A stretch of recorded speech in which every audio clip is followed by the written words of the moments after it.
सोचे अगर भारत के रक्षा मंत्री अगर आज पाकिस्तान के रक्षा मंत्री ख्वाजा आसिफ की तरह अमेरिका को साफ साफ चुनौती देते कि अमेरिका प्रॉफिट्स फ्रॉम वॉर्स, कि अमेरिका दुनिया को लड़ा कर और फिर अपने हथियार बेचकर सिर्फ प्रॉफिट कमाता है, और पाकिस्तान की तरह बोलते कि अमेरिका ने 260 जंगें लड़ी है और चाइना ने सिर्फ 3 जंग लड़ी है।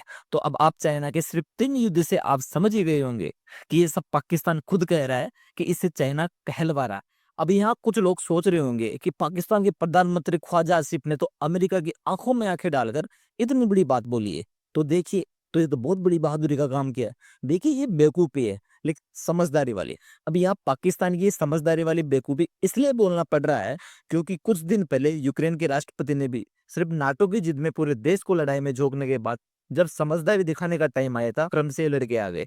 और अभी ऑपरेशन सिंदूर के बाद अमेरिका ने हर साल की तरह 3,500 करोड़ रुपए पाकिस्तान को सिर्फ अपने हथियारों को मेंटेनेंस के लिए दिया, और बदले में पाकिस्तान ने अमेरिका को क्या दिया? धमकी, गालियां।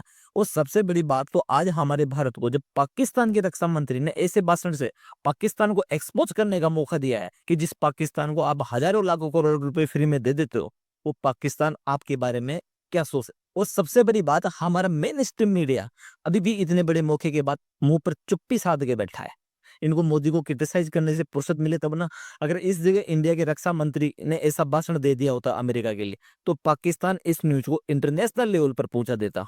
लेकिन इंडिया दुनिया तक पाक के इस क्लिप को नहीं पहुंचा पा रहा, तो इस नैरेटिव के जिहाद में इंडिया हार चुका। हाँ, अगर देश के खिलाफ नैरेटिव की बात हो तो ये सब सोए कुकर मुते नींद में भी जाग जाते, लेकिन जब देश की बात हो तो ये आतंकवादी को बचाने के लिए ये बोलते हैं कि आतंकवादी का धर्म नहीं होता है। और जब पता पड़ जाता है कि आतंकवादी का धर्म क्या था, तो एक बोलते हैं कि मोदी तो डर गया, दम तो पाकिस्तान पर युद्ध कर। और जब मोदी जी पाकिस्तान पर अटैक कर देते हैं तो ये बोलते हैं कि क्या होगा युद्ध से, मासूम लोग मारे जाएंगे। और जब मोदी के नेतृत्व में ऑपरेशन सिंदूर से भारत की विजय हो जाती है, ये तो चुनाव जीतने के लिए ऐसा कर रहे हैं। हालांकि अभी बिहार में चुनाव 7-8 महीने बाद, और इन सब होने के बाद भी, युद्ध होने के बाद भी दुनिया का चौथा सबसे बड़ा इकोनॉमी वाला देश बन जाता है, तो ये बांग्लादेश की कोई फोटो लगा नीचे लिखते हैं कि क्या फायदा इसी डेमोक्रेसी का। कुल मिला के इनको देश में कुछ भी अच्छा हो जाए इनको बिल्कुल भी पसंद नहीं। तो भाइयों, मैं तो अब आपसे सिर्फ यही बोल सकता हूँ कि अब तुम्हारे हवाले वतन साथिया, क्योंकि देश को पाकिस्तान से ज्यादा यहाँ की पाकिस्तानी मानसिकता वालों